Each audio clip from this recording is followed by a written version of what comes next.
नमस्कार।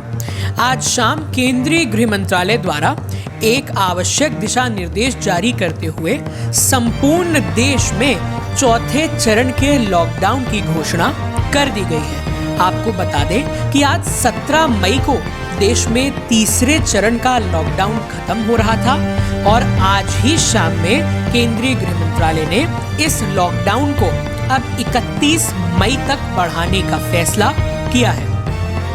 सब सर्वविदित है कि देश में कोरोना महामारी के संक्रमण को रोकने के लिए शुरुआत 22 मार्च को जनता कर्फ्यू के बाद हुई, जिसके बाद देश में पहले चरण का लॉकडाउन 21 दिन का रहा, जो 24 मार्च को शासन ने घोषित किया, जो 15 अप्रैल को खत्म हुआ। 15 अप्रैल को ही शासन ने 15 दिन के लिए दूसरे चरण का लॉकडाउन बढ़ाकर 1 मई कर दिया, फिर 1 मई से 18 मई और अब 18 मई से 31 मई तक केंद्र सरकार ने चौथे चरण के लॉकडाउन की घोषणा करी है। इस आवश्यक दिशा निर्देश में केंद्रीय गृह मंत्रालय ने राज्यों को ज्यादा छूट प्रदान की है। आइए देखते हैं इन दिशा निर्देशों में शासन ने क्या प्रतिबंधित किया है और क्या छूट प्रदान की गई है। प्रतिबंधित में सभी लोकल एवं अंतर्राष्ट्रीय उड़ानें, इनको सरकार ने अभी प्रतिबंधित ही रखा है क्योंकि संक्रमण का खतरा इनसे फैलने में ज्यादा अधिक है। सभी मेट्रो एवं रेल सेवाओं को केवल जो अनुमति प्राप्त है शासन से, पूर्व अनुमति, जैसे कि श्रमिक आदि ट्रेनें, इन्हें ही केवल चलने की अनुमति होगी। इनके अतिरिक्त रेल मंत्रालय ने कोई और अन्य मेट्रो एवं रेल को चलाने का फैसला अभी चौथे चरण के लॉकडाउन में नहीं लिया है।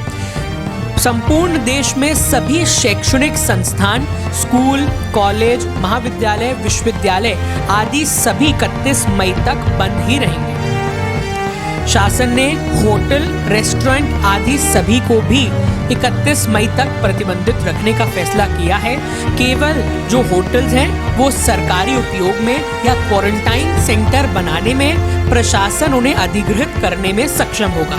सभी cinema hall, mall, shopping complexes, gym, swimming pool, bar, auditorium सभी को शासन ने प्रतिबंधित किया है। सभी सामाजिक, राजनीतिक, खेल, एकेडमिक, कल्चरल एवं धार्मिक गतिविधियों पर भी पूर्णतः रोक रहेगी। इसमें धार्मिक आयोजनों पर भी सरकार ने सख्त प्रतिबंध लगाते हुए किसी भी धार्मिक आयोजन को कोई भी छूट प्रदान करने की संभावना नहीं जताई है। हमें जो छूट प्रदान करी गई है उसमें अंतरराज्यीय परिवहन, अब अंतरराज्यीय परिवहन सरकार शुरू करने जा रही है, परंतु उसमें भी शर्त ये है कि राज्यों में पूर्व में समन्वय स्थापित किया जाए। अगर दोनों राज्य अपनी सीमा खोलने को तैयार हैं, तभी अंतरराज्यीय परिवहन देश में संभावित हो सकता है। अब इस चौथे चरण के लॉकडाउन में जो सबसे महत्वपूर्ण बदलाव केंद्र शासन ने किया है, उसमें अब red, green, orange, buffer zone एवं कंटेनमेंट जोन आदि का निर्णय राज्य सरकार अपने स्तर पर लेगी। अभी तक 3 चरण के लॉकडाउन में शासन केंद्र सरकार ने ही, केंद्रीय गृह मंत्रालय ने ही जिलों को red zone, green zone, orange zone, buffer zone और कंटेनमेंट क्षेत्र आदि में बांटा था। परंतु चौथे चरण के लॉकडाउन में अब इन सभी का निर्णय राज्य सरकारों पर होगा। परंतु राज्य सरकारों पर इनका निर्णय करते समय केंद्रीय स्वास्थ्य मंत्रालय द्वारा जो आवश्यक दिशा निर्देश जारी किए गए हैं, उनके परिप्रेक्ष्य में ही राज्य सरकार को सभी पर निर्णय करना होगा।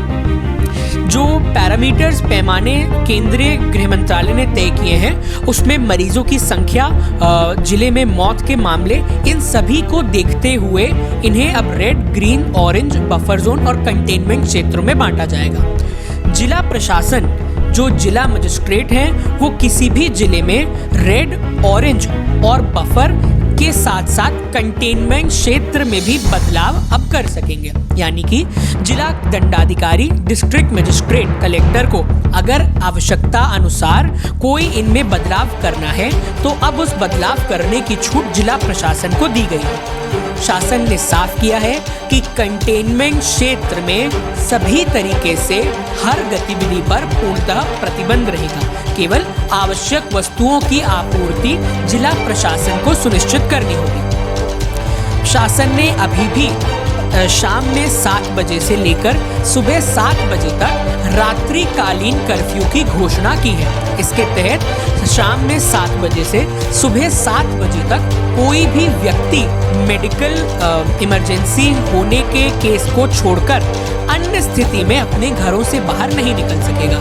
इसमें भी शासन ने साफ किया है कि जो छूट है उसमें 65 साल के ऊपर के बुजुर्ग घरों से ना निकले, 10 साल के छोटे बच्चे घरों से ना निकले एवं गर्भवती महिलाओं भी अपने घरों से ना निकले। शासन ने इस आदेश में आरोग्य सेतु ऐप डाउनलोड करने का आग्रह किया है एवं प्रशासन को निर्देश दिए हैं कि जो व्यक्ति क्वारंटाइन में है, आइसोलेशन में है या पॉजिटिव पाए गए हैं, ऐसी सभी लोगों को आवश्यक रूप से आरोग्य सेतु ऐप डाउनलोड कराया जाएगा। शासन ने डॉक्टर्स, मेडिकल स्टाफ, एम्बुलेंस के परिवहन पर कोई पाबंदी नहीं रखी है और ये जिलेवार एवं अंतर राज्य परिवहन भी आसानी से कर सकते हैं। इन पर कोई भी राज्य प्रतिबंध नहीं लगाएगा। आवश्यकता अनुसार आवश्यक एवं अनावश्यक गुड्स एवं सर्विसेज की अब आवाजाही शासन ने अनुमति प्रदान की है। इसका अर्थ है कि आवश्यक भी और अनावश्यक सामानों की भी परिवहन की छूट शासन ने चौथे चरण के लॉकडाउन में दी है। शासन ने इन सभी शर्तों का सख्ती से पालन कराने का आदेश दिया है। वहीं जिला मजिस्ट्रेट को जिला प्रशासन में जो जिला दंडाधिकारी, कलेक्टर होता है, उन्हें इंसिडेंट कमांडर इस पद पर एक व्यक्ति को नियुक्त करने की, इस पर एक दायित्व तय करने का आदेश दिया है, जिसके तहत इंसिडेंट कमांडर ही जिले में संपूर्ण पाबंदियों को तय करने के लिए अब जिम्मेदार होंगे। उल्लंघन होने पर सभी पर दंडात्मक कार्यवाही करने के भी निर्देश हैं।